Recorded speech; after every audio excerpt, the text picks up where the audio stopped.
नमस्कार दोस्तों, मैं हूँ राज। आप देख रहे हैं यूट्यूब चैनल हाईवे 33। दोस्तों, कल मैंने एक कहानी डाली थी जिसका नाम था वह जंगल वाली लड़की मुझे अमीर बना रही थी।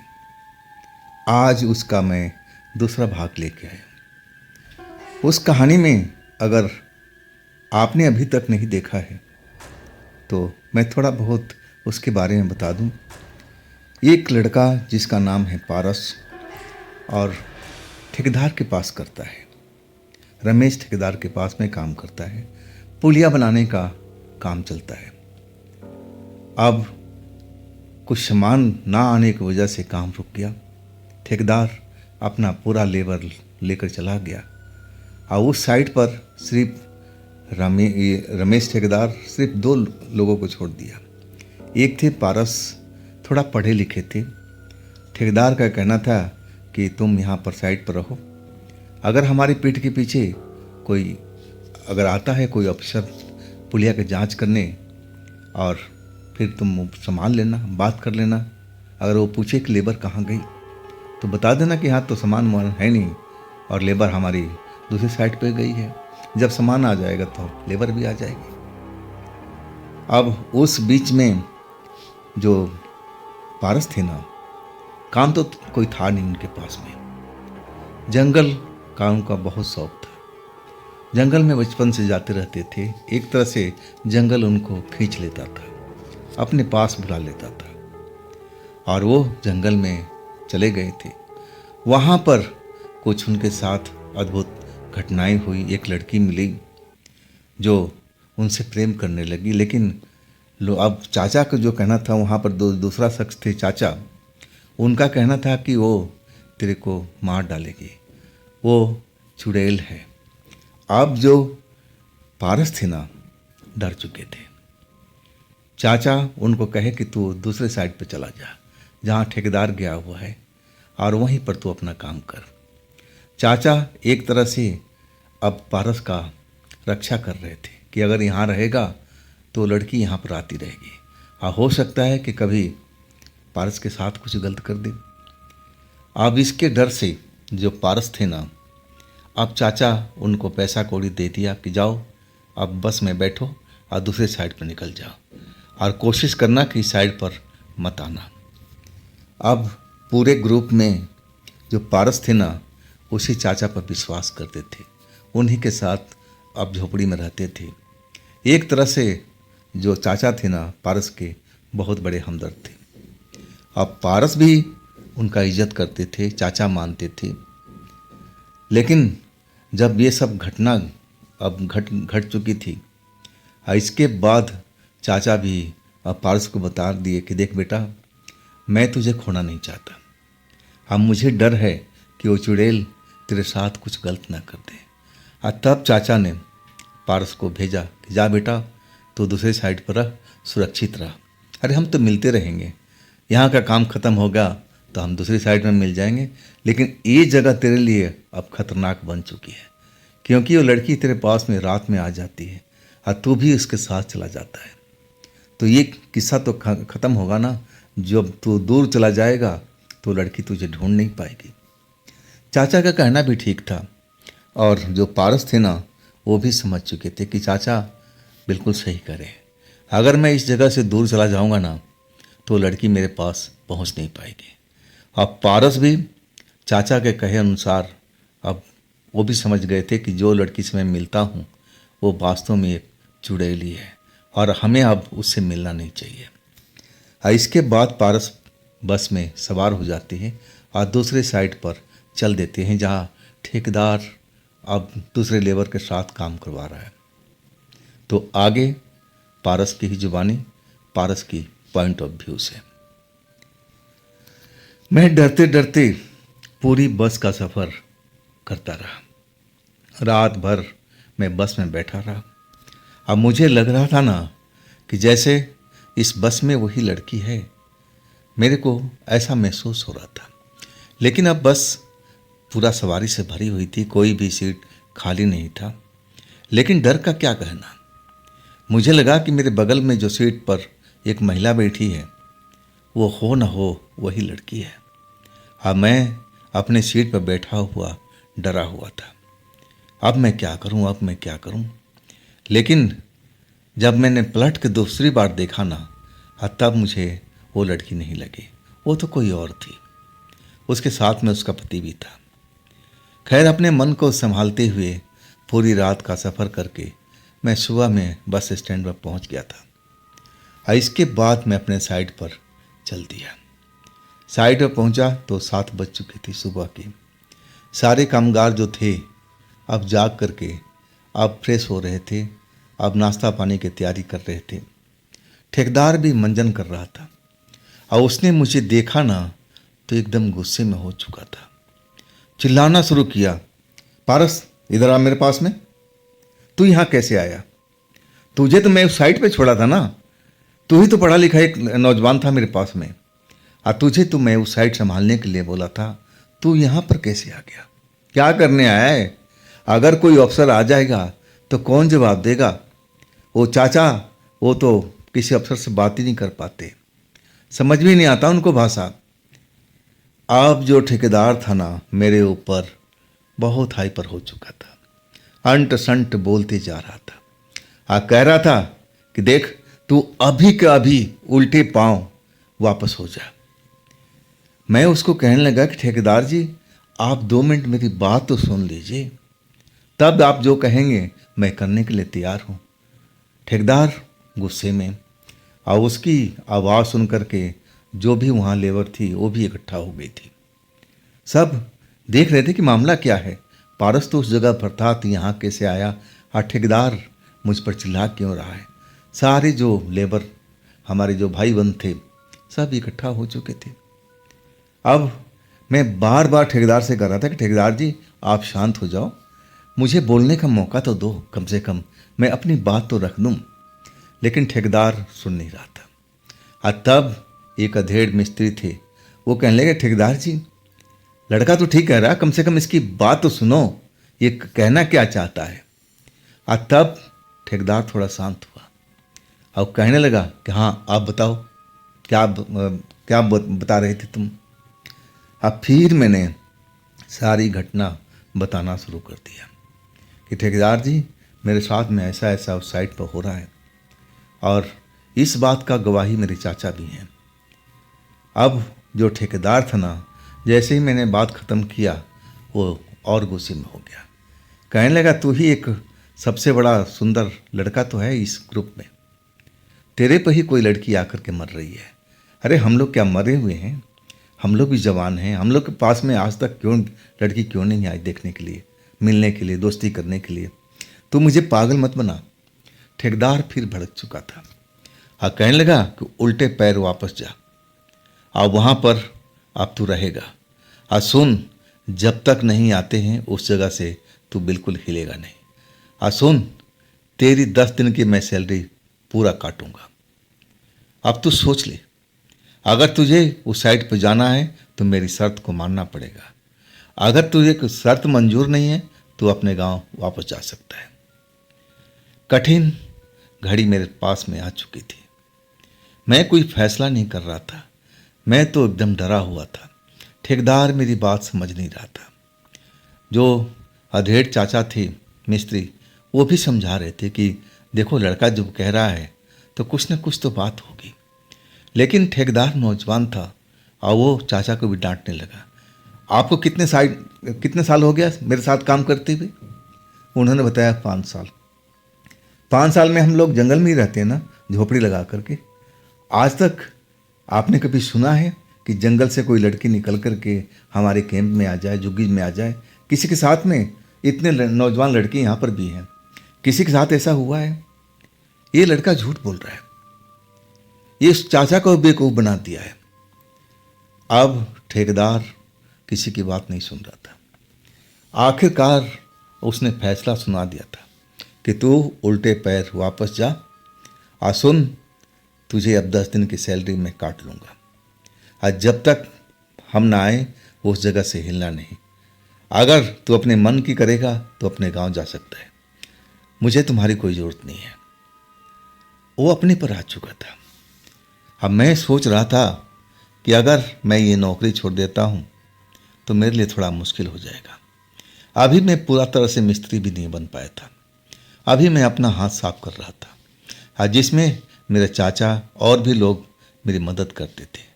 तो इतनी अच्छी भली टीम मुझे और कहाँ मिलेगी।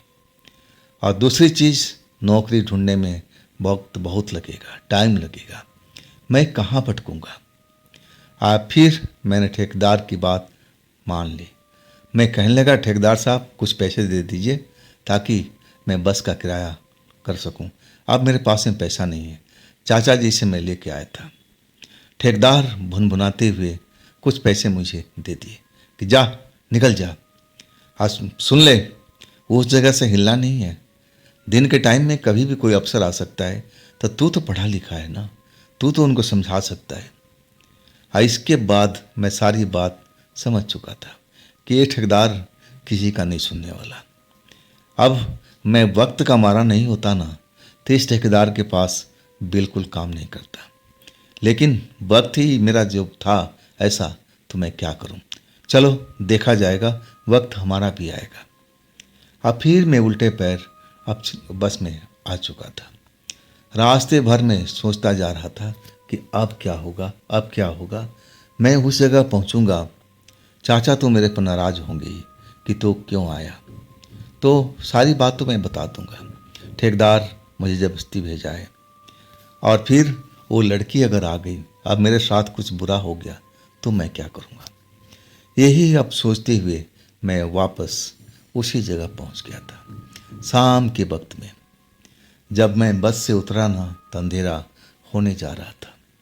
अब मैं उसी जगह से निकल रहा था, उसी रोड से जहाँ से वो जंगल स्टार्ट होता था। मैं एक नज़र जंगल को देखा जो अब अंधेरे में डूबता जा रहा था। अब मुझे लगा कि जब कोई पेड़ हिल रहा ना, तो वहाँ पर वो लड़की खड़ी है। वही उस पेड़ को हिला के मुझे संकेत दे रही कि मैं इसी जगह पर खड़ी हूँ, तुम मेरे पास में आ जाओ। अब फिर मैं डर चुका था। जल्दी जल्दी अपने कैंप में गया, अपनी झुग्गी में। चाचा कुछ खाना बनाने का तैयारी कर रहे थे। उन्होंने मुझे देखा ना, तो बस चुप रह गए, बड़ी बड़ी आँख करके। अब फिर कहने लगे, तू कैसे आ गया वापस, क्या तू साइड पर पहुंच नहीं पाया।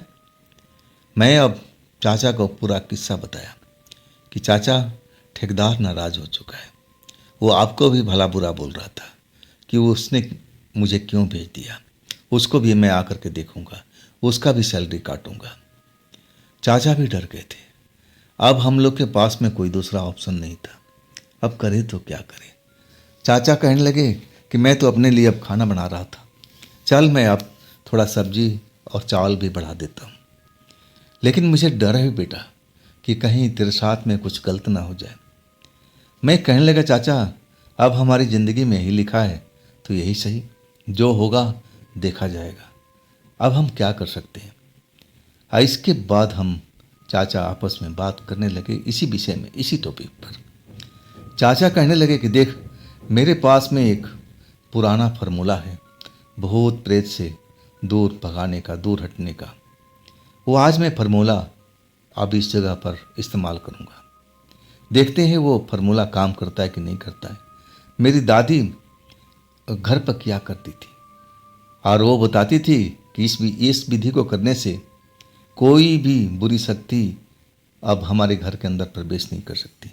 तो चलो आज रात को हम इस चीज़ को अब अपनाते हैं, देखते हैं क्या होता है। अब वो फार्मूला क्या था वो तो मैं जब चाचा करने लगे तब मैं जान पाया। वो जो सब्जी वाला नमक था ना, वो नमक लेकर के हमारी झुग्गी के एक तरह से गोल घेरा बना दिया था, मतलब एक रक्षा कवच जैसा नमक से घेरा बना दिया था। इसके बाद कहने लगे कि देख, हम लोग अब इसी घेरे के अंदर रहेंगे, जो भी काम करना है सब इसी घेरे के अंदर में, हम इस घेरे से रात के टाइम बाहर नहीं निकलेंगे। इसके बाद हम दोनों को दोनों आपस में बात करते रहे। और जैसे जैसे रात होती जा रही थी ना, मेरा दिल तो धड़क रहा था कि क्या वो लड़की मेरे पास में फिर आएगी, मुझे उठा के ले जाएगी, मुझे पता भी नहीं चलेगा। ऐसे ही तो होता था मेरे साथ में। लड़की का कहना था कि तुम नींद में चलते हो मेरे साथ में, मैं तुम्हें उठा के नहीं ले जाती। अब वास्तव में ऐसा ही हुआ होगा, मुझे इतना ज़रूर मालूम था। अब आखिरकार अब रात ज़्यादा हो चुकी थी। लालटेन का रोशनी अब धीमी चाचा ने कर दिया। कहने लगे कि देख बेटा, मुझे अब लग रहा है कि जो हमने फार्मूला अपनाया है ना, इससे हमें फ़ायदा मिलेगा। चल अब रात ज़्यादा हो चुकी है, अब हम सोते हैं। अब मैं डर के मारे अपना बिस्तर चाचा के बगल में ही बिछा रखा था कि चलो मेरे पास में चाचा रहेंगे तो मुझे डर नहीं लगेगा। और वैसे ही हम सो चुके थे। बात करते करते कब मुझे नींद आ गई, कब चाचा की नींद आ गई, अब कहा नहीं जा सकता। जब मेरी आँख खुली ना, सुबह हो चुकी थी। अब चाचा जग चुके थे और कह रहे थे बेटा खुश थे हुए, देखा देखा मेरा उपाय काम कर गया ना, देख देख सब कुछ सही है। मैं भी जब उठा ना तो चाचा को हंसता हुआ चेहरा देखा। हाँ, मुझे उस टाइम बहुत ही अच्छा लगा। चाचा का वो हंसी, सब कुछ बताना जोर जोर से, देख बेटा पारस, मैंने कहा था ना कि दादी का फार्मूला काम करेगा। मैं जो घेरा बनाया था ना नमक से, देख नमक का घेरा वैसे के वैसे ही है। नमक अपनी जगह से अब बिल्कुल हिला नहीं है। मतलब वो जो बुरी शक्ति थी इस नमक को घेरे को पार नहीं किया है और हम लोग बिल्कुल सुरक्षित थे। देखा तेरे पास लड़की आई तो नहीं ना? मैंने बोला नहीं चाचा, बिल्कुल नहीं आई। अब एक तरह से हमारे पास फार्मूला मिल चुका था उस लड़की से दूर रहने का। चाचा की नज़र में तो एक चुड़ैली थी, एक दुष्ट आत्मा थी। वो हमारे साथ खेल खेल रही थी। मौके की तलाश में थी कि कोई ऐसा शुभ दिन आए जिस दिन हमारा खून पी जाए। चाचा यही मुझे बताते थे और उनकी बात सुन कर के मैं डर जाता था। खैर आज का दिन जो रात थी अच्छी तरह से बीती। हमारे पास वो लड़की नहीं आई। मैं भी खुश था, चाचा भी खुश थे। इसके बाद अब दिन के टाइम में उस घेरे का कोई महत्व था ही नहीं। हमें तो उसको पार करके आना जाना था। अब काम भी तो था, उस साइड की रखवाली भी एक तरह से करनी थी। कोई सड़क से कोई अफसर तो नहीं आ रहा, उसको भी देखना था। अब सारा दिन ऐसे ही काम में बीत चुका, लेकिन कोई भी अफसर नहीं आया उस साइड को देखने के लिए। और आज रात अच्छी तरह से बीत चुकी थी। मुझे जरा भी एहसास नहीं हुआ कि लड़की मेरे पास में आई है। नींद भी अच्छी लगी। तो अब हम चाचा और मैं दोनों लोग खुश थे। कहने लगे चाचा कि देख बेटा, शाम के टाइम हम लोग यही उपाय करेंगे, पूरा नमक से घेरा, गोल घेरा बना देंगे। देखना मेरा ये जो काम है ना आज भी काम करेगा। बिल्कुल जो हम सुरक्षित रहेंगे इस गोल घेरे में। अब मैं भी अब एहसास कर चुका था कि सब कुछ हुआ ना ये चाचा के वजह से ही। चाचा ने जो गोल घेरा बनाया है नमक का, वही एक रक्षा कवच हमारे लिए बन चुका है। अब फिर तो जो डर था ना उस लड़की का जो मेरे शरीर में, वो थोड़ा कम हो चुका था। लेकिन डर इतना आसानी से जाने वाला नहीं था। चाचा ने मेरे अंदर बहुत डर भर दिया था। अब मुझे शुरू में मैं चाचा की बात पर यकीन नहीं कर रहा था, लेकिन चाचा जब मुझे समझाने लगे कि बेटा चुड़ैल ऐसी ही होती है, पहले वो अपना सुंदर रूप दिखाती है, लोगों को फंसाती है, अब फिर एक खास दिन को उसका हत्या कर देती है, फिर खून पी जाती है। अब मुझे लग रहा है कि वो जो दिन है ना अभी आया नहीं है, अभी वो तुम्हारे साथ में खेल खेल रही है। मैं यही समझा था, यही मुझे विश्वास भी हो रहा था कि चाचा अपनी जगह बिल्कुल ठीक है। फिर हमारा रोज़मर्रा का काम जैसा था वैसे चलता था। रात के टाइम वही नमक का घेरा बना करके चाचा अब एक तरह से घर को बंदिश कर देते थे, झोपड़ी को। और दूसरी रात भी हमारी आराम से बीती, तीसरी रात भी बीती, अब 5 रातें बीत चुकी थी। इसके बाद छठे रात शाम को ही पूरी लेबर और ठेकेदार आ चुके थे। अब तो जितनी भी झोपड़ी खाली थी अब सब कुछ भर चुकी थी। अब तो वहाँ पर भीड़ ही भीड़ नजर आ रही थी। ठेकेदार अब मेरे से सवाल जवाब कह रहा था, चाचा को भी डांट रहा था, आपने इस जगह से इसको क्यों जाने दिया? चाचा के पास में कोई जवाब नहीं था। अपना सर झुकाए हुए ठेकेदार की बात को सुन रहे थे। अब बोल क्या सकते थे। और मुझे भी बहुत सुना रहा था कि तुझे ऐसा नहीं करना चाहिए था। मैं तेरे ऊपर जिम्मेवारी छोड़ के गया था और तू सारी जिम्मेवारी अब छोड़ करके तू मेरे पास में आ गया था। अब जो बात बीत गई थी, ठेकेदार उसी को दोबारा से स्टार्ट कर रहा था। मैं कहने लगा, ठेकेदार जी गलती हो गई, आगे से ऐसा नहीं होगा। तब ठेकेदार कहने लगा, देख तेरा ये सब कहने से मैं तेरी 10 दिन की सैलरी माफ़ नहीं करूँगा, उसको तो ज़रूर काटूँगा। इसके बाद हम लोग अब अपने झोपड़ी में थे, रात हो चुका था। अब वहाँ पर आसपास में सटी हुई झोपड़ी थी, सारे लोग आ चुके थे। अब वो जो नमक का घेरा था ना, अब उस रात को चाचा बना नहीं पाए, क्योंकि अब एक झोपड़ी दूसरी झोपड़ी से सटी हुई, कैसे करे, किसी को इतराज़ हो सकता है, कोई गुस्सा भी हो सकता है कि तुम ये जादू टोना क्या कर रहे हो। इसी वजह से चाचा ने मुझे बता दिया कि देख बेटा, अब हम इस चीज़ को नहीं करेंगे, नहीं तो लोग मेरे बारे में ना जाने क्या क्या सोचेंगे। तो हम देखते हैं आज रात को जो होगा बेटा, अब देखा जाएगा। रात हो चुकी थी, हम लोग बात करते हुए अब सो चुके थे। सारी रात गुजर गई, मैं सोता रहा, ना लड़की आई ना मुझे कोई परेशानी हुई। सुबह में जब आँख खुली तो हम सही सलामत थे। चाचा भी खुश थे, कहने लगे बेटा वो नमक का जो हमने शुरू में काम किया था ना, अब उसी वजह से वो डर चुकी है। उसको आज भी मालूम होगा कि हमने नमक का घेरा बना के रखा है। इसके बाद वो डर से तुम्हारे पास, हमारे पास इस जगह पर आई नहीं है। चलो बेटा, ये टंटा खत्म हुआ, अब वो चुड़ैल तुम्हारा कुछ भी नहीं करेगी, तुम्हारे पास आएगी नहीं डर से। अब फिर हमारा काम का सिलसिला शुरू हो चुका था, सामान भी आ चुका था, हमारा जो लेबरगिरी था अब चल रहा था। 5 दिन और बीत गए, सब कुछ सही चल रहा था। मुझे भी अब लगने लगा कि अब शायद वो लड़की मुझे भूल चुकी है, या फिर वो नमक के घेरे से वो डर चुकी है, अब हमारे पास बिल्कुल नहीं आएगी। और वैसे ही सब चल रहा था।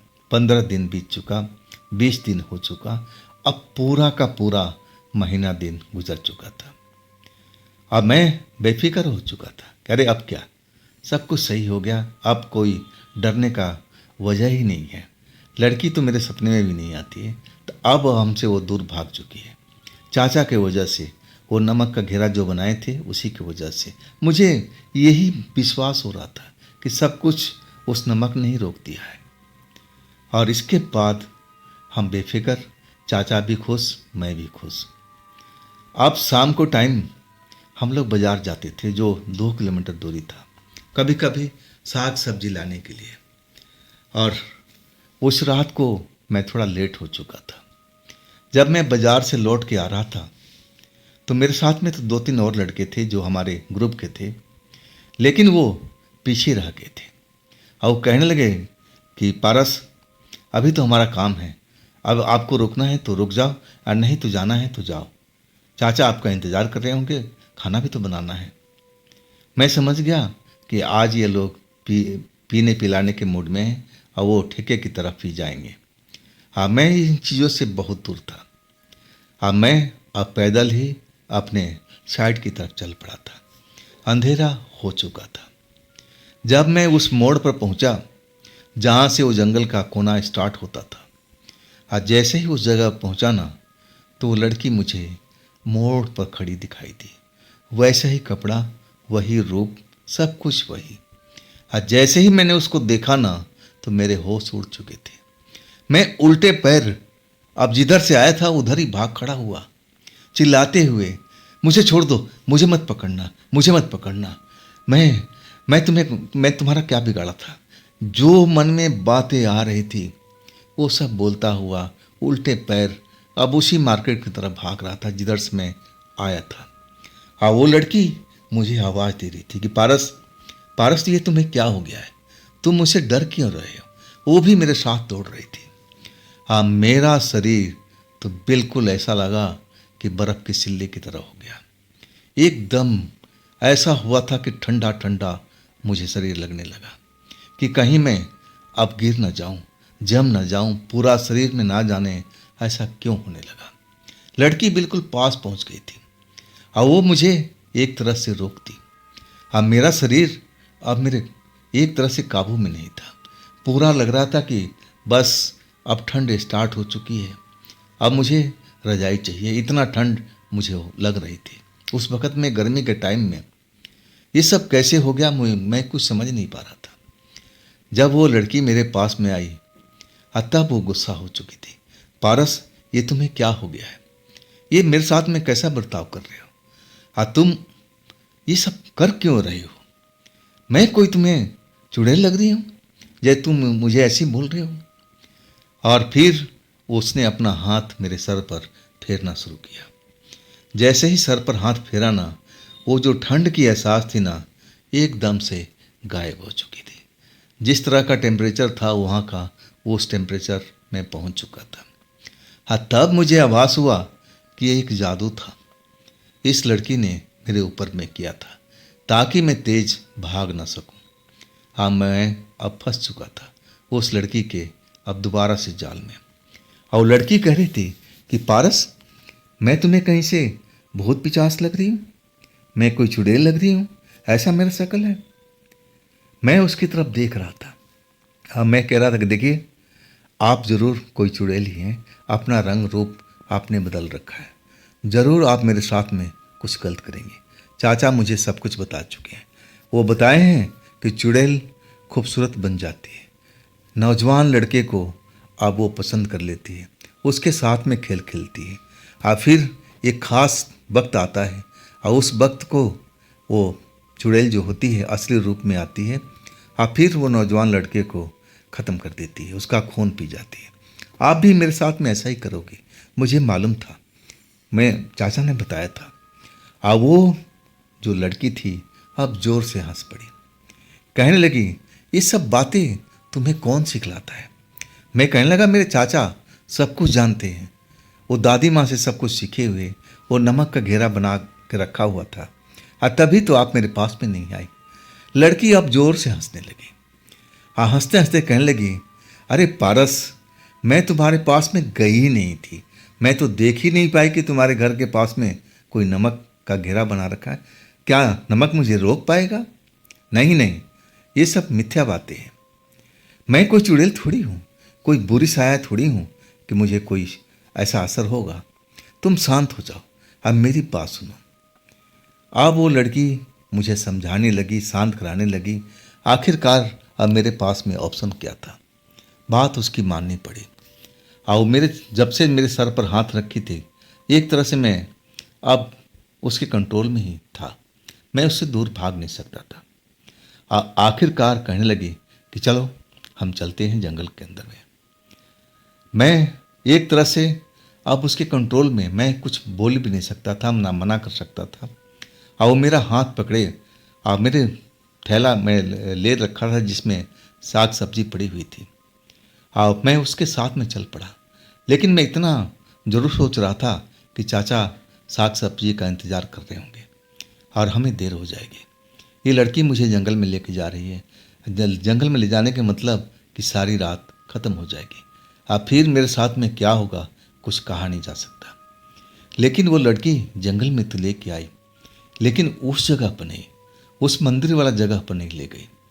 एक पेड़ के पास में, मोटा पेड़ था, उसके पास में लेके आई। कहने लगी कि देखो, मैं तुमसे क्यों नहीं मिली इतने दिन से, मैं किसी कार्य से बाहर गई हुई थी, इस जगह पर थी ही नहीं, आज ही मैं लौटी हूँ। देखो, मैं आते ही मुझे आभास था कि तुम ज़रूर आओगे। तुम मुझे अब दिख गए थे और मेरा काम तो आसान हो गया। देखो, मैं इस जगह पर तुम्हारे लिए तुम्हें जो लेके आई हूँ ना, एक ख़ास वजह से। मैं तुम्हारी गरीबी, परेशानी सब कुछ समझ रही हूँ। अगर तुम्हारे पास में कुछ धन आ जाए, पैसा आ जाए, तो तुम ये लेबरगिरी का काम छोड़ दोगे, अपना ही काम करोगे ना।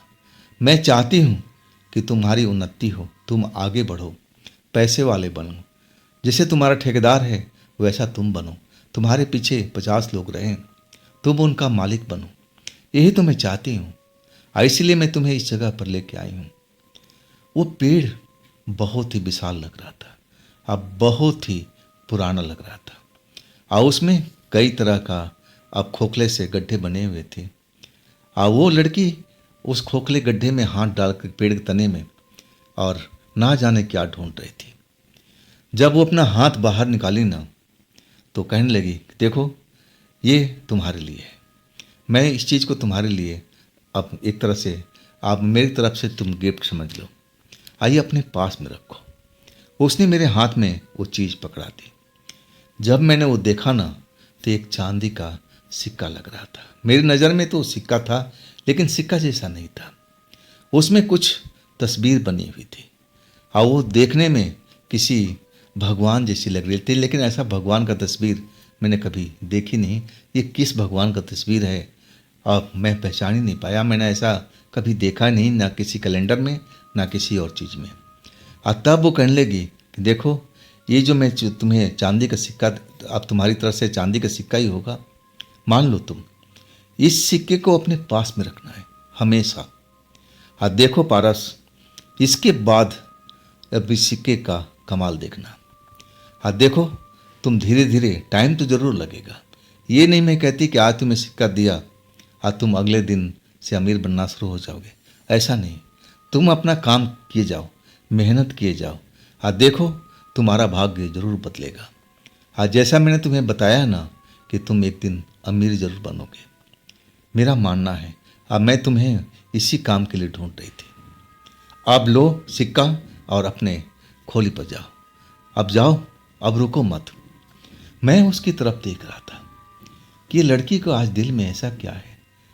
ये चाहती तो मुझे उस मंदिर तक ले जा सकती थी। पूरी रात हम लोग बैठ कर के वहाँ जैसे पहले बात किया करते थे, प्रेम करते थे, आज भी वो कर सकती थी, लेकिन ऐसा उसने नहीं किया। मुझे वो चांदी का सिक्का दिया, अब बोली जाओ अपने घर पर जाओ। मैं हैरानी से उसकी तरफ देख रहा था। अब मैं कहने लगा कि वास्तव में मैं जाऊं कि और कुछ काम है आपको? नहीं, कहने लगी नहीं नहीं पारस तुम जाओ, तुम्हें लेट हो रही है, तुम्हारा अब वो चाचा इंतजार कर रहा होगा, जाओ, तुम्हारे पास साग सब्जी भी तो है, इसको भी तो बनाना है। अब मैं जब मुड़ने लगा ना, तब वो मेरे फिर सामने आ गई और कहने लगी कि ये मत भूल जाना कि मैं तुम्हें भूल गई हूँ, मेरी जब इच्छा होगी मैं तुम्हारे पास पहुँच जाऊँगी, अब फिर हम लोग उसी जगह पर आ जाएंगे, जब मैं चाहूँगी तब मैं ऐसा करूँगी, लेकिन अभी नहीं, अभी तुम अपना काम करो। और सुनो, वो नमक का घेरा मेरे लिए कुछ भी नहीं है, मैं कुछ भी कर सकती हूँ, इतना तो तुम समझ गए हो ना। आप मैं रुक गया। आप मेरा जो डर था ना, जैसे पहले कम हो चुका था उस लड़की के सामने जाने पर, फिर मैं उसके साथ में एक खुल सा गया था। डर अब मेरे शरीर से निकल चुका था। मैं कहने लगा कि देखिए, अब आपने मेरे साथ में कई रातें गुजारी हैं, अब मैं बार बार आपसे पूछा कि आप हैं कौन? आपने सिर्फ यही जवाब दिया कि वक्त आने दो फिर मैं बताऊंगी। मैंने बोला आपका परिवार कहाँ है, आप उनसे मिलाओ, तब आपने कहा कि वक्त आने दो, मैं उनसे मिला दूंगी। तो वो वक्त कब आएगा, कब अपने बारे में आप जानकारी देंगी? अब वो लड़की थी मुस्कुराने लगी, कहने लगी कि पारस अभी तुम्हें लेट हो रहा है, तुम निकलो, ये जो बातें हैं ना फिर हम कभी बात में कर लेंगे। आज तुम निश्चित रहो, तुम्हें एहसास भी नहीं होगा कि कब मैं तुम्हारे पास में पहुंच गई और कब तुम्हें मैं लेकर के उस मंदिर वाली जगह पर आ जाऊंगी, तुम सोच भी नहीं पाओगे। अब जाओ, तुम मेरे से दूर नहीं हो, ना कभी थे ना कभी रहोगे। हमारी इच्छा के ऊपर जब मैं चाहूँ तुम्हें पा सकती हूँ। अब जाओ, देर मत करो, ये सवाल जवाब बाद में होते रहेंगे। अब फिर मैं उस जगह से निकल पड़ा था। मैं बार बार मुड़ के देखता था, वो लड़की उसी जगह पर खड़ी थी और मेरी तरफ देखे जा रही थी, अपना हाथ हिला रही थी जैसे बाय कर रही हो, और मैं भी अपना हाथ हिला दिया था। मेरा जो डर था ना, वाकई अब मेरे शरीर से निकल चुका था। मैं चाचा के बात पर इतना विश्वास कर लिया था कि पूरे शरीर में डर बैठा हुआ था, लेकिन डर निकला तो उसी लड़की के पास में आने से। मुझे पूरा यकीन हो चुका था अब कि लड़की चुड़ैल नहीं है। चाचा को गलतफहमी हुई है, वो गलतफहमी का शिकार है। मुझे उनको समझाना पड़ेगा कि चाचा वो लड़की चुड़ैल नहीं है, वो तो मेरी भला चाहती है। मेरे हाथ में चांदी का सिक्का जिसको मैं मुट्ठी में दबाए और तेजी के चाल से उस जंगल से निकल चुका था। मैं अपने खोली पर पहुंचा तो वाकई में चाचा बाहर मेरा इंतजार कर रहे थे। जब उन्होंने मुझे देखा सही सलामत तब वो खुश हुए, कहने लगे तूने इतना टाइम कहाँ लगा दिया। मैंने बोला रास्ता लंबा था चाचा जी, 2 किलोमीटर का सफ़र और वो भी पैदल, वक्त तो लगता है ना। तब कहने लगे कि कहीं वो लड़की तो नहीं मिली थी ना बेटा। मैं कहने लगा नहीं चाचा जी, बिल्कुल नहीं, मैं सीधा बाजार से अब सीधा ही आ रहा हूँ। और फिर हम लोग काम में लग गए थे, भोजन बनाना था, खाना भी था। चाचा मेरा कितना ख्याल करते थे मैं जानता था। आज भी वो मेरे बारे में चिंतित थे। मैं जब लेट हो गया ना तो उनको मन में कुछ ऐसा चलने लगा, कहीं वो लड़की दोबारा तो नहीं मिल गई, कहीं बाहर जाते हुए। आशंका उनको लग चुकी थी। लेकिन मैंने आज उनसे बिल्कुल झूठ बोल दिया था कि नहीं चाचा जी, वो लड़की मुझे नहीं मिली थी। और वो जो चांदी का सिक्का था ना, मैंने अब अपने बटुए में संभाल के रख दिया जैसा लड़की ने बताया था। और अगले दिन से हमारा फिर वही रोज़मर्रा का काम शुरू हो चुका था। अचानक 3 दिन के बाद अब जो अबू जगह का सर्वे करने आए थे ऑफिसर वगैरह, वो ठेकेदार कहीं गए हुए थे किसी काम से। अब मुझे ही जाना पड़ा, मैं ही पढ़ा लिखा था और वो जो जो पूछ रहे थे मैं सबका जवाब बता रहा था। अब जो अफसर थे मेरे जवाब से संतुष्ट हो गए, पूछने लगे कि बेटा तुम्हारे ठेकेदार कहाँ हैं। मैंने बोला जी बस किसी काम से गए हुए, आते ही होंगे। और वाकई में कुछ देर के बाद ठेकेदार जी आ गए थे। और तब वो जो अफसर थे ना, ठेकेदार से मेरी सिफारिश किया कि देखो ठेकेदार जी, आपके ग्रुप में ये जो लेबर लड़का है ये तो पढ़ा लिखा है, तो इसको पढ़ा लिखा वाला काम दो ना। देखो सब कुछ ही जानता है, एक एक चीज़ हमें परफेक्ट बता दिया जैसे आप बताते हो। तो इस लड़के का भविष्य उज्ज्वल मुझे दिख रहा है। इसको थोड़ा आप शिक्षा और दो और अपना सही काम में इसको इस्तेमाल करो। अब मेरी तारीफ ठेकेदार सुन चुका था। अब उन अफसर को जाने के बाद में मुझे अलग से बुलाया कि पारस मेरे पास में आओ, तुमसे ज़रूरी काम है। जब मैं पहुंचा तो मैं डरा हुआ था कि कहीं वो अफसर मेरा तारीफ कर दिए तो कहीं ठेकेदार नाराज़ तो नहीं हो गया, कहीं फिर मेरी सैलरी तो नहीं काटेगा, मुझे नौकरी से तो हटा तो नहीं देगा। मन में आशंका भरी हुई थी। डरते डरते ठेकेदार के कमरे में गया। ठेकेदार आराम से बैठा हुआ अब कस लगा रहा था। मुझे देख के कहने लगा आओ आओ आओ पारस आओ, मेरे पास में बैठो। जब मैंने उसको अच्छे मूड में देखा ना तो मेरा डर थोड़ा कम हुआ। अब कहने लगा कि पारस तुम कितने पढ़े लिखे हो। मैंने बताया कि मैं 10वीं पास हूँ जी। Very good. ठेकेदार अब मेरी शाबाशी दे रहा था एक तरह से। अब कहने लगा कि पारस कल से तुम लेबर गिरी वाला काम नहीं करोगे। अब एक तरह से तुम इस साइड का इंचार्ज हो, मुंशी वाला काम करोगे। अब मैं तुम्हारी सैलरी भी अब डबल कर रहा हूँ। मैं जब ठेकेदार के मुंह से अपनी तारीफ और अपनी एक तरह से अब अपना मुंशी वाला काम जब मुझे सुनाया गया तो मैं तो खुशी से उछल पड़ा था कि अब मैं तो इंचार्ज बन गया, ठीक अब इस साइड का मुंशी बन गया हूँ। पैसा भी मेरे जो मजदूरी थी जितनी मिलती थी उससे डबल मेरे ठेकेदार जी कर दिए थे। मुझे तो विश्वास ही नहीं हो रहा था कि ऐसा भी कभी हो पाएगा। आखिरकार जो सच था वो बिल्कुल सामने था। और ठेकेदार कहने लगा कि जाओ आप आराम करो, कल से तुम्हें लेबरगिरी नहीं करनी है, कपड़े अच्छे पहनना और अपना डायरी लो, मैं तुम्हें डायरी सब कुछ देता हूँ, पेन देता हूँ। अब हर एक चीज़ का हिसाब किताब तुम करोगे। अब मैं तुमसे सवाल जवाब करूँगा, जो कुछ पूछना है सबके पीछे भागता नहीं रहूँगा। आज सबकी जिम्मेवारी अब तुम्हारी है। जो कुछ गलत होगा तुम्हारा, सही होगा तुम्हारा। मैं अब यही देखना चाहता हूँ। तुम्हारे अंदर जो काबिलियत है मैं उसको बाहर निकालना चाहता हूँ। मैं तो खुशी से अब उछल रहा था। जब मैं अपने खोले में गया, चाचा भी डरे हुए थे, पूछ रहे थे कि क्या हुआ बेटा, ठेकेदार नाराज तो नहीं था ना। मैं चाचा को अब खुशी वाला बात सुनाया।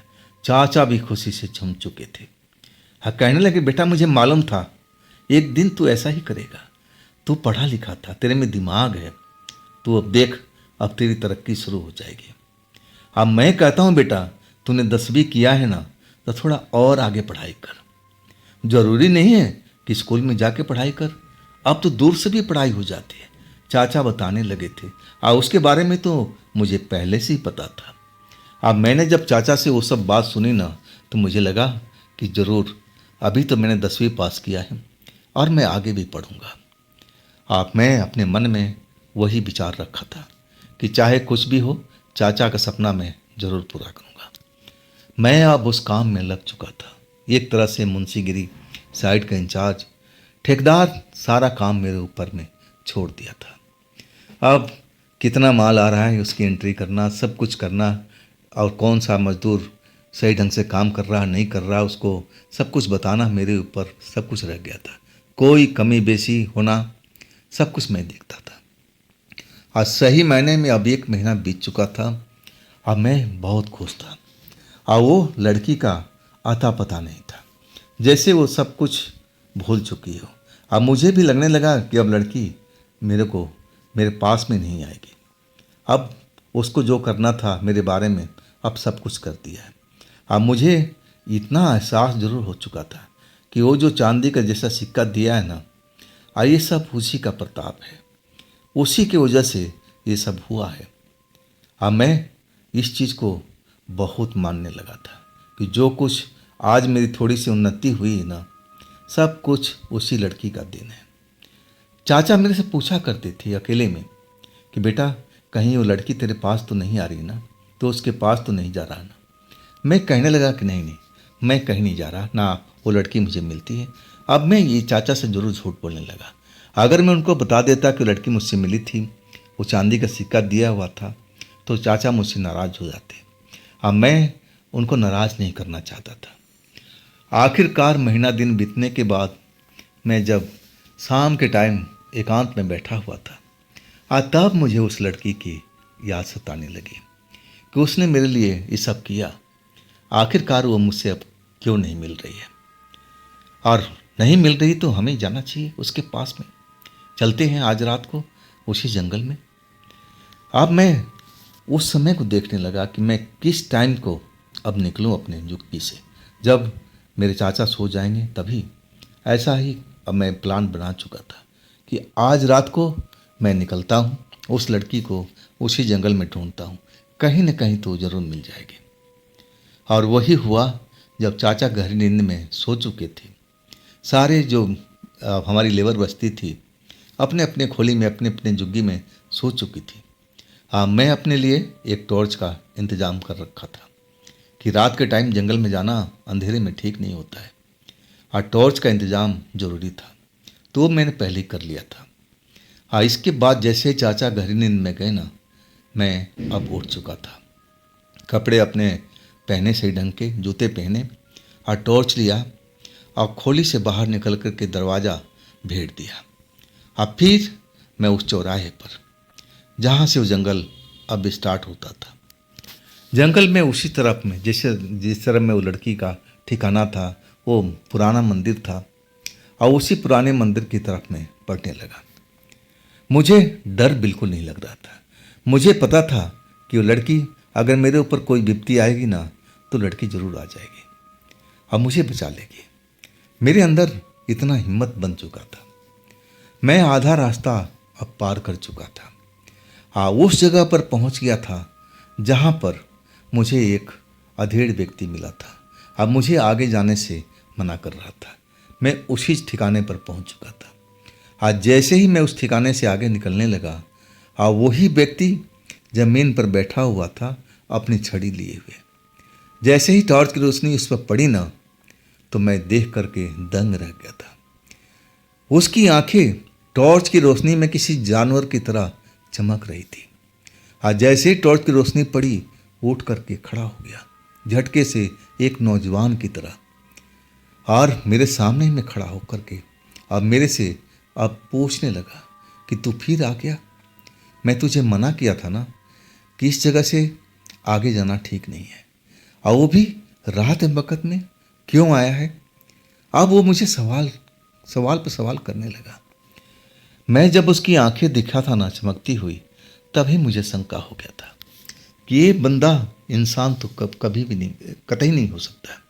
इंसान की आंखें टॉर्च की रोशनी में चमकती नहीं है, आइए इंसान तो हो ही नहीं सकता। जब मैंने उसको देखा ना तो एक डर था जरूर मेरे शरीर में आ चुका था। अब मैं सही मायने में अंदर से डरा हुआ था कि कहीं ये भूत प्रेत हो, कोई और चीज़ हो और मेरे पर हमला कर देगा तो लड़की मुझे बचाने आएगी कि नहीं आएगी, कहा नहीं जा सकता था। अब मैं कहने लगा कि चाचा जी, मैं तो अब आगे जाऊंगा, मुझे किसी से मिलना है। तब वो जो अधेड़ व्यक्ति था वो और गुस्सा हो गया और कहने लगा, खबरदार आगे जाना भी मत। क्या तुम्हें मालूम है आज कौन सी रात है? मैं हैरानी से उसकी तरफ देखने लगा, डर भी लग रहा था। अब मुझे उस लड़की के ऊपर विश्वास था कि अगर कुछ मेरे साथ में होता है ना तो लड़की मेरी तो मदद करेगी, जरूर वो आ जाएगी, मुझे बचा लेगी। इतना मैं उस पर हौसला रखा हुआ था। अब वो अधेड़ चाचा थे ना, कहने लगे कि तुझे पता नहीं है कि आज कौन सी रात है? मैं चौंक कर पूछने लगा कि कौन सी रात है जी? रात तो रात ही होती है। वो मेरी तरफ घूर कर देखने लगे, कहने लगे, बेवकूफ़ लड़के, आज अमावस की रात है और तुझे इस जंगल में तो आना ही नहीं चाहिए। क्या तुम्हें मालूम नहीं है कि आगे में क्या खेल होता है? मैं हैरान रह गया कि उसकी बातें सुन करके कि क्या होता है चाचा जी, आप मुझे बताइए। वो कहने लगा कि देखो, यहाँ से आगे जाओगे ना, अब ये जगह जो है ना खतरों से भरी हुई है। यहाँ पर आत्माएं अब तुम्हें नजर आ जाएंगी, और कोई दुष्ट आत्मा मिल गई ना तो तेरा खेल बिगाड़ देगी। हाँ देख बच्चा, मैं नहीं चाहता कि तू किसी खतरे में पड़े। तेरे को उस दिन भी मैं चेतावनी दिया था कि तू यहाँ से आगे मत जा, और आज भी तुझे चेतावनी दे रहा हूँ कि तू यहाँ से आगे मत जा, और नहीं तो तू अंजाम भुगतने के लिए तैयार रहा। मेरा काम था तुझे समझाना, समझना ना समझना तेरे ऊपर निर्भर करता है। वाकई में वो अधेड़ चाचा ने जो कुछ बता रहे थे ना, मैं डर गया था। अब मुझे लगा कि सही में मैं सुना भी था कि अमावस की रात को आत्माएं एक तरह से आज़ाद महसूस करती है और वो अपनी जगह से निकल कर के स्वतंत्र हो जाती है। फिर वो जंगल में या सुनी जगह पर भटकती रहती है। अगर उनको कोई ऐसा शिकार मिल जाता है तो उसका फ़ायदा भी उठाती है, और ये रात के टाइम में तो मैं एक शिकारी था उनके लिए। तो चाचा की बात मुझे समझ में आ गई थी। अब मैं कहने लगा, चाचा जी मुझे नहीं मालूम था, मैं अब वापस जा रहा हूँ। और तब कहने लगे, ठहर ठहर, तू अकेले नहीं जा पाएगा। अगर तू अकेले गया ना तो आत्मा आगे भी है, वो भी तुम्हारा शिकार बना सकती है। मैं तेरे साथ में चलता हूँ। अब फिर चाचा जी आगे आगे, मैं पीछे पीछे। पूरा जंगल अब मुझे पार करा चुके थे और जंगल के किनारे पर खड़े होकर रुक गए और कहने लगे, बेटा कभी भूल करके भी जंगल में मत आना। ये जंगल आम जंगलों वाला नहीं है, ये कुछ खास जगह है, ये खास जंगल है। अब मैं तुझे फिर चेतावनी दे रहा हूँ, गलती से दोबारा मत आना इस जगह पर, नहीं तो मैं तुम्हें बचा नहीं पाऊँगा। 2 बार तो मैं तुम्हारे साथ कर चुका हूँ। अब तुम्हारी मर्जी, तुम आज़ाद हो अपने विचार के लिए। मैं जब उनकी बातें सुना ना तो मुझे लगा कि ये इंसान तो नहीं है, ज़रूर कोई पुण्य आत्मा है और जो मेरी भलाई चाहते हैं। अब मुझे इनकी बात सुननी चाहिए। लेकिन मैं उस लड़की से मिलने के लिए आया था, वो लड़की तो मिली नहीं। मैं अब खाली वापस लौट रहा था चाचा जी की और जंगल वाले चाचा जी की बात सुन करके। मैं धीरे धीरे कदम अब रोड पर अब चलने लगा था। एक दुख था कि इतना दूर आने के बाद, सब कुछ तैयारी करने के बाद मैं उस लड़की से मिल नहीं पाया, इसका अफसोस था। जैसे ही रोड का मैं जगह पार कर लिया। अब अपने साइड की ओर मुड़ चुका था जो कच्चा रोड था। आज जैसे ही कच्चा रोड पार आता वहाँ पर एक छोटी सी पुलिया थी और उसी पुलिया के ऊपर में वो लड़की बैठी हुई अपने पैरों को हिला रही थी। जैसे ही टॉर्च की रोशनी पड़ी ना, तो कहने लगी बंद करो बंद करो, रोशनी बंद करो। मैं अब खुश हो चुका था। जब मैं उसके पास पहुंचा तो हंस करके मेरा स्वागत किया। कहने लगी पारस तुम कहाँ गए थे? मैं सब कुछ बताने लगा कि देखिए मैं आपको ढूंढते हुए जंगल में गया था। आप काफ़ी दिनों से मुझे मिली नहीं और मैं वो खुशी का खबर भी आपको सुनाना चाहता हूँ। मेरी अब ओहदा बढ़ चुकी है। मैं पहले लेबरगिरी का काम करता था, अब मैं साइट का इंचार्ज बन चुका हूँ, मुंशी बन चुका हूँ। वो मुझे आपको बतानी थी। अब मुझे सब कुछ लग रहा है कि आपकी कृपा से हो रही है। वो जो आपने चांदी का सिक्का दिया था ना, वो मुझे अब सूट कर गया है।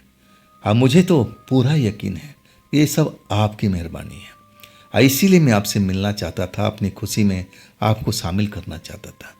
लेकिन एक अधेड़ व्यक्ति मुझे आधे रास्ते में रोक दिए और वो बताने लगे कि आज अमावस की रात है और आज जंगल में आत्माएं स्वतंत्र होती है और वो अपने शिकार की तलाश में रहती है और तुम एक अच्छे शिकार उनके लिए बन सकते हो।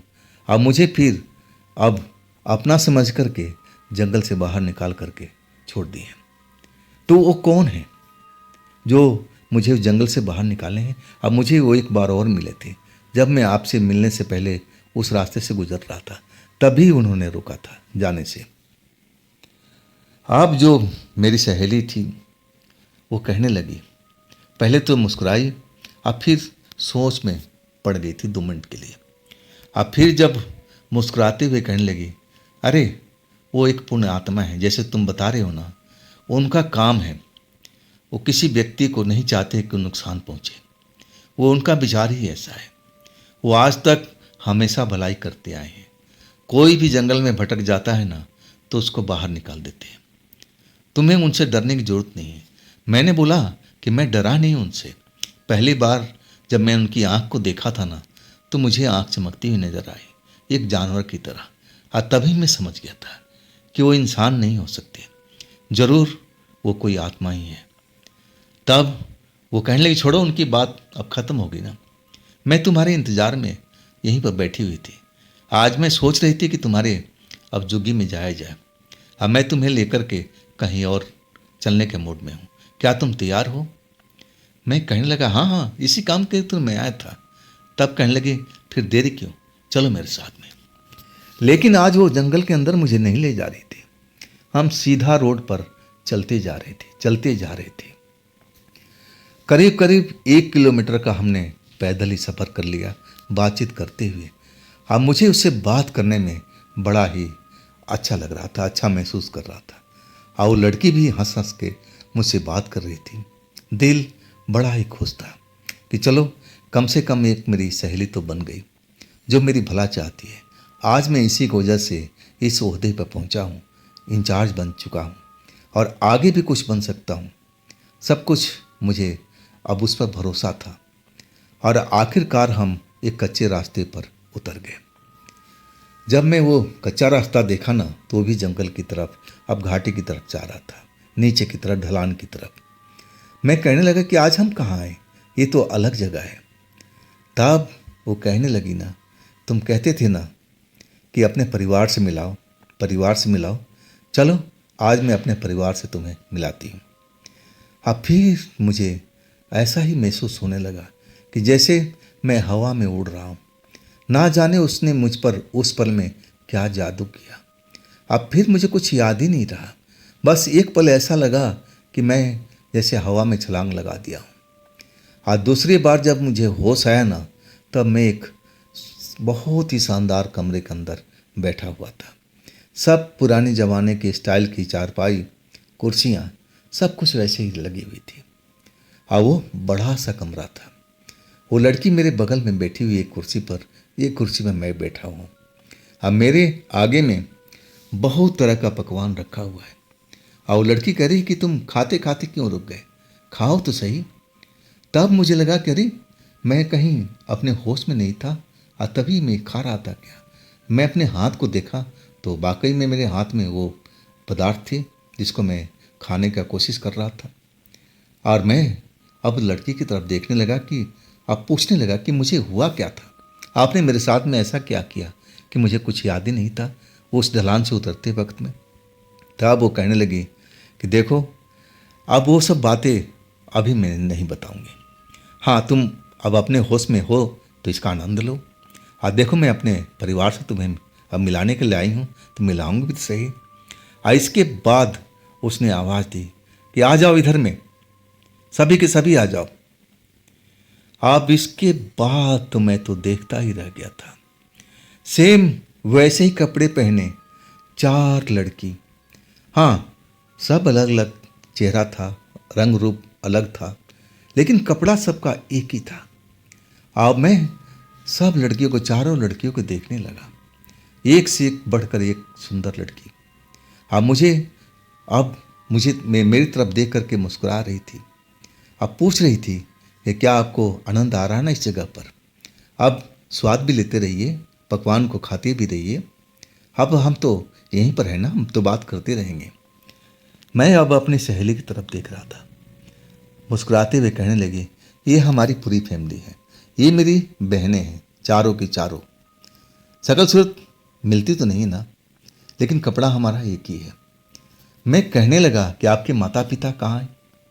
वो कहने लगी, अब हमारे माता पिता नहीं हैं, बस हम 5 बहनें हैं, हम इसी जगह पर रहते हैं। वाकई में उनको देख करके बड़ा मुझे अच्छा महसूस हो रहा था। बड़े ही साफ सुथरा कपड़ा जैसे मेरी सहेली पहनती थी वैसे उन्होंने पहन रखा था। चेहरे पर एक तेज, आंखों में भी तेज मुझे नजर आ रहा था। अब फिर मैं धीरे से पूछने लगा कि मैं तो आपका परिवार देख लिया, लेकिन आप हो कहाँ से, कौन हो आप, इंसान हो या फिर कोई और चीज़ हो? लड़की मुझे मुस्कुराते हुए कहने लगी, इसकी बात की बात मैं जवाब दूंगी, अभी वो वक्त नहीं आया। आप भोजन करो और इसके बाद हम लोग आराम करेंगे और फिर हम तुम्हें वापस भी छोड़ना तो है। हाँ, वाकई में अब वो अपनी चारों बहनें कहने लगी कि तुम लोग जाओ अपने अपने कमरे में आराम करो, अब हमारा आराम करने का टाइम आ चुका है। और अगले पल हम पलंग के ऊपर में, अब पकवान से तो पेट भर चुका था। लड़की जो मेरे पास में बैठी हुई थी अब मेरे से प्रेम करना शुरू कर दिया था और कह रही थी कि पारस, मेरी चारों बहनें मेरी तरह हैं या अलग हैं? मैं कहने लगा, ये आपसे भी खूबसूरत हैं, एक से बढ़कर एक हैं। अब वो लड़की मुस्कुराने लगी, कहने लगी, हाँ, हम 5 बहनें एक से बढ़कर एक हैं। कोई भी नौजवान लड़का एक बार हमारी तरफ देख लेना तो मोहित हो जाता है, ऐसा ही हम सबका रंग रूप है। आप फिर कहने लगी, छोड़ो ना ये सब बातें, अब हम प्रेम करते हैं और फिर तुम्हें हमें उस जगह पर पहुंचाना भी है ना। मैं कहने लगा कि आप क्यों जाओगी, हम यहाँ से चले जाएंगे ना, आप चिंता छोड़ो, मैं निकल जाऊँगा। आज तब कहने लगे कि कैसे जाओगे, इधर आओ मैं तुम्हें दिखाऊं। जब मैं खिड़की के पास पहुंचा ना तो मैं देख करके हैरान रह गया था। मैं तो बहुत ऊंचाई के ऊपर में था, अब वहाँ से लग रहा था कि जैसे अब जो पेड़ पौधे हैं, जंगल है, वो तो सैकड़ों फुट नीचे है। मैं कौन सी जगह पर आ गया हूँ भाई, मुझे तो बहुत घबराहट होने लगी। और लड़की मुस्कुराती जा रही थी, मुस्कुराती जा रही थी। अचानक ऐसा लगा कि मेरा होश खोता जा रहा है, होश खोता जा रहा है। अगले पल मैं बेहोशी की हालत में पहुंच चुका था। जब मुझे होश आया ना तो मैं अपनी झुग्गी में, अपने बिस्तर पर, और चाचा मुझे उठा रहे थे। अरे बेटा, उठ जा उठ जा, कब तक सोता रहेगा, जाओ अपना काम संभालो। और मैं अपने आप को देख रहा था कि मैं रात को उसके महल में था, उसकी बहनों के पास। हाँ, मैं यहाँ कैसे पहुँच गया, और वो कौन सी जगह थी जो इतनी ऊंचाई पर उसका घर बना हुआ था, मैं तो समझ ही नहीं पाया। वैसा इलाका मैंने कभी देखा भी नहीं था। तो क्या वाकई में जो मेरी सहेली है वो अद्भुत है, कुछ और है, कौन सी शक्ति है? आप मुझे इतना तो पता लग चुका था कि वो मुझे नुकसान नहीं पहुंचाने वाली। वो कोई अब बुरी शक्ति नहीं है, जो भी है बहुत भला करने वाली है। अब फिर मैं अपने काम में लग चुका था। मुझे अब पढ़ाई का भी शौक जाग गया था। सब कुछ मैं अब तैयारी कर चुका था। इसके बाद पूरा महीना बीत गया था, वो लड़की नहीं आई। अब मुझे लगा कि फिर मुझे कहीं जंगल में तो नहीं जाना पड़ेगा उससे मिलने के लिए। लेकिन एक रात जब मैं सो रहा था, नींद में था, तभी वो लड़की मेरी खोली में आ गई थी। अब मुझे उठाने लगी। मैं देखा उठ कर के मेरे चाचा बगल में सो रहे हैं। वो गहरी नींद में खराटे मारते थे, वैसे ही मार रहे थे। लड़की बिल्कुल शांत होने का इशारा करने लगी। कहने लगी फुसफुसाती मेरे कान में, आवाज़ मत करना, हम लोग बाहर निकल रहे हैं।